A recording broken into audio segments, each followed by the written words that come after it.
Welcome back to Rural Health News, the segment of Rural Health Today where we fill you in on the latest in rural health headlines.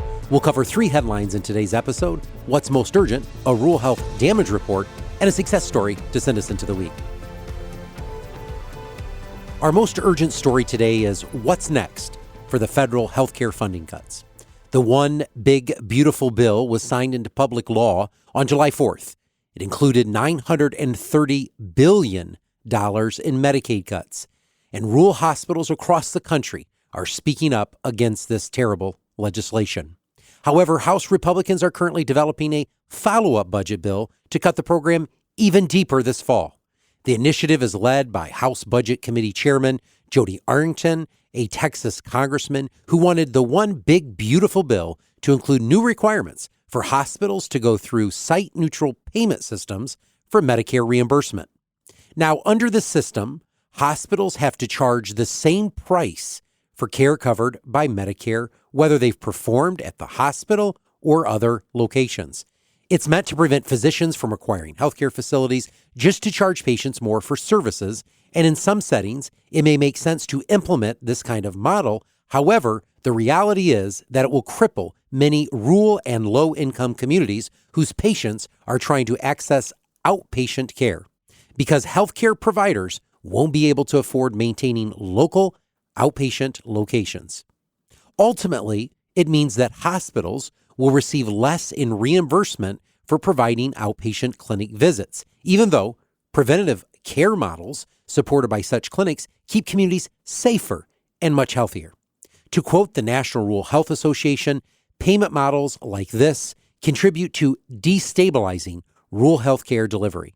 Many rural residents depend on outpatient clinics for their healthcare needs, simply because the next closest facility is way too far and they don't have the resources to afford the transportation. In addition to implementing the site-neutral payment system, the new budget bill will also cut the federal reimbursement rate that states receive for Medicaid recipients under the Affordable Care Act. Arrington's ideas didn't gain enough leverage to make the final version of the One Big Beautiful Bill, but now he's leading the Budget Committee to focus on issues in the next stage of cutting vital funding to Medicaid and Medicare. We cannot allow that to happen. For today's damage report, we'll consider how federal cuts to various healthcare budgets are affecting patients and providers across this country.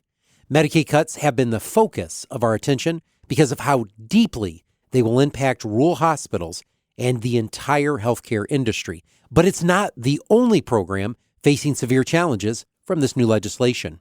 One area of care struggling with federally mandated budget cuts is medical interpreters for patients who do not speak English. While the Civil Rights Act gives patients the right to an interpreter so they can understand their diagnosis, treatment, insurance coverage, and anything else communicated to them at their medical appointment, new policies have confused both hospitals and patients. These are rising questions about specific requirements for providers to have interpretation services available for non-English speaking patients, like restrictions around the use of artificial intelligence and who is even qualified to offer interpretation. And while the future of this service is still so unclear, we do know that qualified medical interpreters are already most difficult to come by, and now even harder to keep as the funding is totally cut. Some clinics have had to terminate medical interpreters due to the lack of funding, and the recent executive order declaring English as American official language has only added to that confusion. Hospital leaders are waiting on the Health and Human Services to clarify what this means for the current medical interpretation rules. Another damaging funding cut is targeted at the National Cancer Institute, which has traditionally received bipartisan support for its 3 decades of science-centered cancer research and efforts to expand cancer care and train specialists.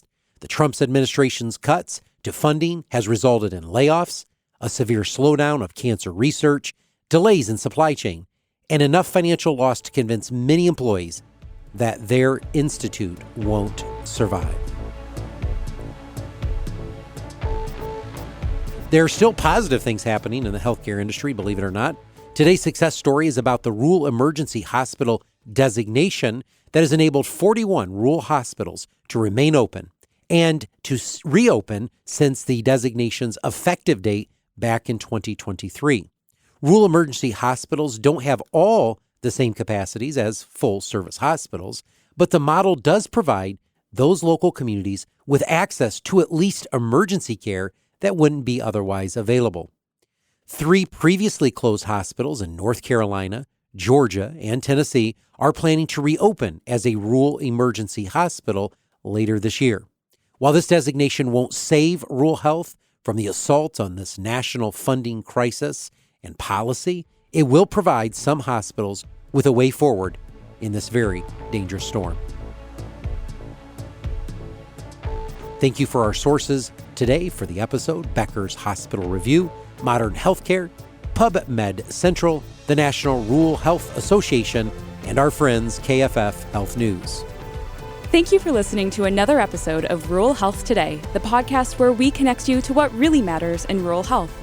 Rural Health Today is a production of Hillsdale Hospital in Hillsdale, Michigan, and a member of the Health Podcast Network. Our host is JJ Hodshire, our producer is Kirsten Newlon, and our audio engineer is Kenji Ulmer. Special thanks to the Hillsdale Hospital marketing team. If you want to submit a question for us to answer on the podcast or learn more about Rural Health Today, visit ruralhealthtoday.com.